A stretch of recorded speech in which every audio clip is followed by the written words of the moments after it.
दोस्तों, अभी stock market में लगातार बहुत सारे आईपीओ आ रहे हैं। ये लगातार हमारा चौथा या पांचवा वीडियो है जिसमें हम दो या तीन शेयरों को एक साथ आपको एनालिसिस करके बता रहे हैं। साथ ही बता दूं कि किसी भी प्रकार का ये पेड प्रमोशन नहीं है, ये एक डिटेल्ड एनालिसिस है जो brokerage house, DRHP, RHP, websites हम सबको देखकर मिलकर बनाई हुई है। इसमें बहुत मेहनत लगती है साथियों।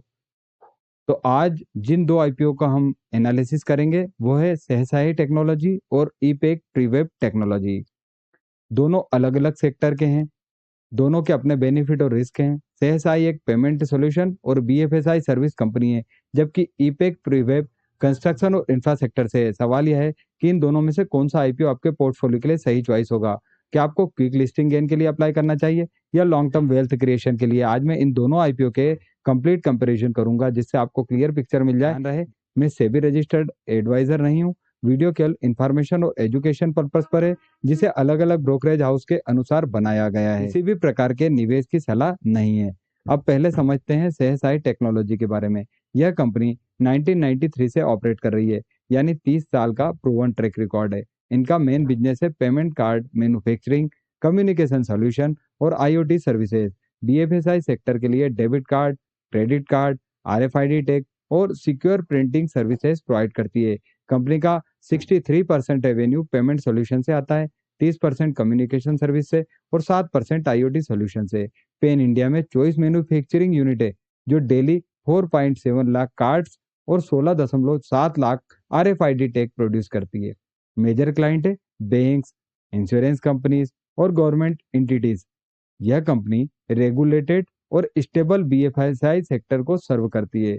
दूसरी तरफ है ईपेक फ्रीवेब टेक्नोलॉजीज, जो 1999 में स्टेब्लिश हुई। यह कंपनी प्री इंजीनियरिंग, बिल्डिंग, पीवीस, मॉड्यूलर स्ट्रक्चर्स और ईपीएस पैकेजिंग सॉल्यूशन प्रोवाइड करती है। इनका बिजनेस मॉडल है integrated turnkey approach, design से लेकर इंस्टॉलेशन तक सब कुछ। कंपनी के दो मेन वर्टिकल है, प्रीफेब बिजनेस जो 84% रेवेन्यू कंट्रीब्यूट करता है और ईपीएस पैकेजिंग बिजनेस जो 16% रेवेन्यू देता है। क्लाइंट में है industrial warehousing 35%, infra 18%, housing 17%, retail 9%, FMCG 5% segment. 11 manufacturing plant है अक्रॉस इंडिया और स्ट्रॉन्ग ऑर्डर बुक है 916 करोड़ का साथियों। अब आते हैं असली कंपैरिजन पर। इंडस्ट्री पर्सपेक्टिव से देखें तो दोनों सेक्टर में स्ट्रॉन्ग ग्रोथ पोटेंशियल है। बीएफएसआई सेक्टर में digital India initiative, cashless economic drive और कार्ड पेनिट्रेशन इंक्रीज हो रहा है। फिनटेक मार्केट में 584 बिलियन से बढ़कर 2025 तक 1.5 ट्रिलियन होने की एक्सपेक्टेशन है। पेमेंट कार्ड की डिमांड रूरल एरियाज में भी बढ़ रही है साथियों। दूसरी तरफ कंस्ट्रक्शन सेक्टर में भी मैसिव अपॉर्चुनिटी है। Prefab construction market globally 7.22% CAGR से ग्रो कर रहा है। इंडिया में infra spending, smart cities, affordable housing schemes से डिमांड बूस्ट हो रहा है। Modular construction faster, cost effective और इन्वायरमेंटली फ्रेंडली है। सस्टेनेबिलिटी फोकस भी प्रीफेब इंडस्ट्री को फेवर कर रहा है क्योंकि 52% कम कार्बन फुटप्रिंट है कन्वेंशनल कंस्ट्रक्शन के कंपैरिजन में। साथ ही साथियों, मैं पुनः बता दूं कि ये किसी प्रकार का पेड प्रमोशन नहीं है। हम आपको केवल एक क्लियर पिक्चर बता रहे हैं। फाइनेंशियल परफॉर्मेंस की बात करें तो इंटरेस्टिंग कॉन्ट्रास्ट है। सीएसआई टेक्नोलॉजी का FY25 रेवेन्यू 1474 करोड़ था, जो प्रीवियस ईयर से 6% डिक्लाइन है। हालांकि पेट 31% बढ़कर 222 करोड़ हो गया। एबिटा मार्जिन भी इंप्रूव हुआ है 18% से 25% तक। नेटवर्थ 44% बढ़ा है। आरओई 35%, आरओसी 32%, जो इंप्रेसिव है। लेकिन रेवेन्यू डिक्लाइन एक कंसर्न है। ई पे एक फ्री वेब की स्टोरी अलग है। FY25 में रेवेन्यू था 1134 करोड़, जो फ्लेट रहा प्रीवियस ईयर के कंपैरिजन में। लेकिन अगर 3 साल का सीएजीआर देखें तो 42% का फिनोमिनल ग्रोथ। पीएटी में तो कमाल है, 38% growth with 59 crore. EBITDA margin consistently improve हो रहा है 7.8% से 10.4% तक।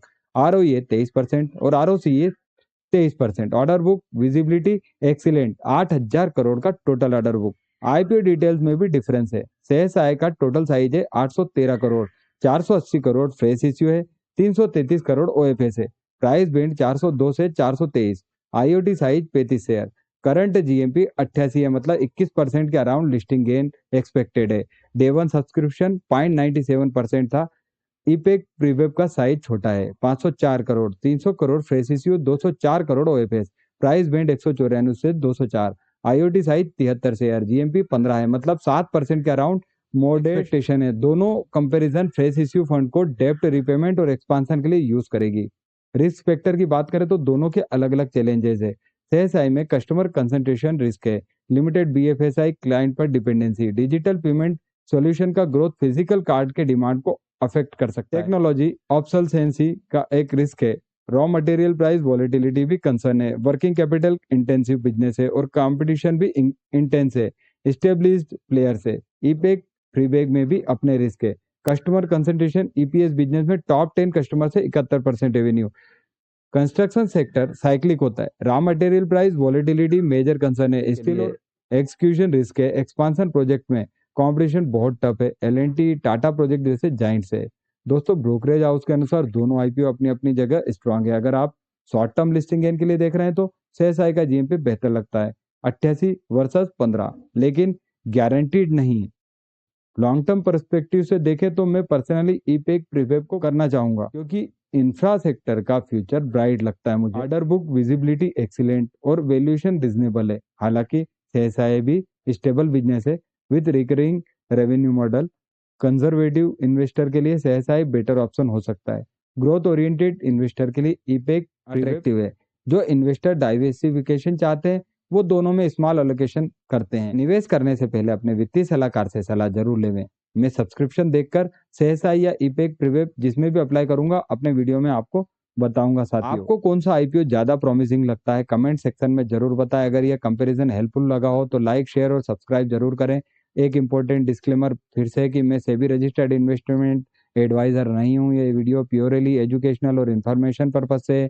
कोई भी इन्वेस्टमेंट डिसीजन लेने से पहले अपने फाइनेंशियल एडवाइजर से कंसल्ट करें, मार्केट इसको समझ कर ही इन्वेस्ट करें। धन्यवाद।